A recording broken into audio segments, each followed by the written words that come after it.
what's going to happen after you finish physio school? So none of this really matters until you are finishing physio school. And I mean, like, really at the end, when you are about to graduate, when you've completed all your clinical hours, when you have your graduation certificate, this is when the journey to come back to Canada begins. It can't be done any sooner. You have to have graduated. Now, you'll see, or potentially you may hear, some Canadians actually start this process of writing their exams before they have graduated. And that's true. You can, as a Canadian graduate, because they don't have to go through the credentialing process, they are already eligible to write the exam. As an internationally educated physio, you do have to go through this credentialing process, but it's really easy. So don't be scared off by this. Honestly, it's super, super simple. It just takes a little bit of time. All credentialing is it is done on behalf of CAPR, CAPR, another acronym, the Canadian Alliance of Physiotherapy Regulators.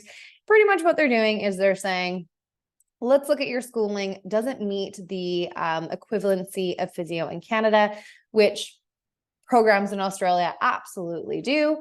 Once you get that tick of approval that you went to a good school and you did the hours and everything, then you are eligible to take the exam.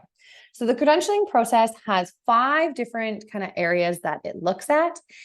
The first one that they are going to look at, I guess this precedent and non-precedent is not really important for everyone here if you're considering Australia, because your school is going to have precedent. All this means is that people have come back to Canada from that school before. This is a little bit sticky for places that maybe they don't get a lot of Canadians going abroad to school, but we know Australia is a huge funnel thanks to OzTREKK, so we don't really have to worry about this. Okay, so let's talk about those 5 criteria with your credentialing. So the first one is you have to verify your identity, equivalent education level has to be met, supervised clinical practice, language proficiency, and knowledge of the Canadian healthcare system. So let's dive into each of those. Verification of identity is quite simply as simple as it says here. You are just going to have your identification I don't know the word. Pretty much, you just have to show that you are who you are by getting your identity checked. It's really simple. Okay, next, you have to have completed a university level or entry to practice degree in physio.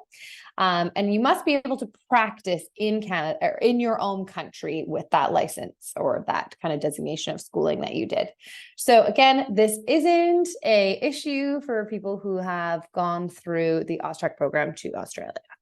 So 1 and 2, easy, not an issue. And then we get to 3.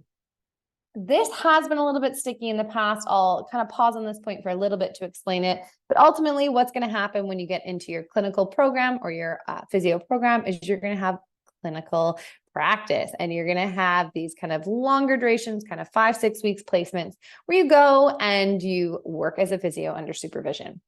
Now, you need 1,025 hours of supervised clinical practice, and there has to be hours in these kind of breakdown: 100 in MSK, 100 in neuro, and 40 in cardio resp.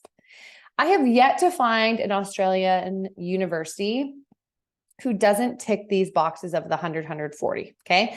That's good. Schools know they need to really indicate this on the form that they will fill out for the CAPR. Sometimes these aren't always done as clearly as the CAPR wants. But again, I haven't come across a school in Australia that isn't aware of kind of how to finesse these.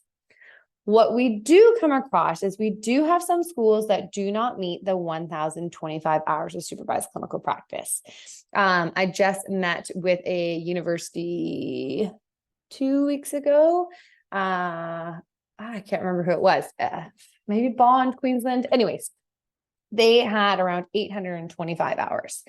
Now, the university gave them 2 options. In order to reach this amount, they could either pay for an additional semester and get these placement hours done, which cost around $7,000 for that additional placement. I don't even understand that number.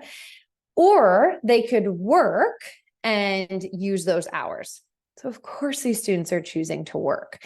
And there is a very clearly written on the CAPR's website that as long as there's like 850 of these hours that are done while they're in school, they can do a certain amount under working. Okay.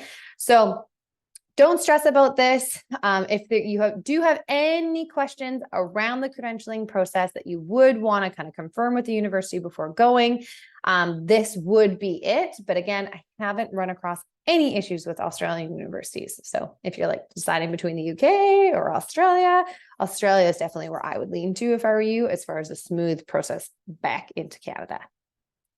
Okay, so we talked about 1 and 2, 3 is a little bit sticky, but we're pretty good if we're going to Australia. 4 is easy peasy lemon squeezy. You've completed your education within Canada, so you're fine. You do not have to complete a language proficiency test. You skip by this part. Okay. And then last, the knowledge of the Canadian healthcare system. So this has to be done, absolutely has to be done by anyone who is an IEPT. I'm telling you, there's a lot of acronyms. Internationally educated PT. Okay. So regardless of if you did your school in Australia, in the UK, in Iran, in the Philippines, you have to do this online course. It has what's called a formal assessment to meet this requirement. Now, we did a little bit of research and prep for this meeting with everyone, and we asked a lot of our Australian students, what have they done in the past? And the overwhelming majority have said the PPCHCC, the University of Alberta course. It's $500 to take this course. We did have a few people say that they took the Toronto, but they later pretty much said that they wish they wouldn't have. The main difference between the two courses, the one in Toronto and the one in Alberta is a self-paced course. You can get it done in a week if you want. You just have to get the work done. Versus in Toronto, they slowly, gradually open up the modules. So you have to be in it for, I think it's about 6 weeks, and you have to do certain discussions and participation. But this should be very, very simple, like should take you maximum, what they say, finish the course in 5 days, 4 to 5 hours each day for the Alberta course. So really fast.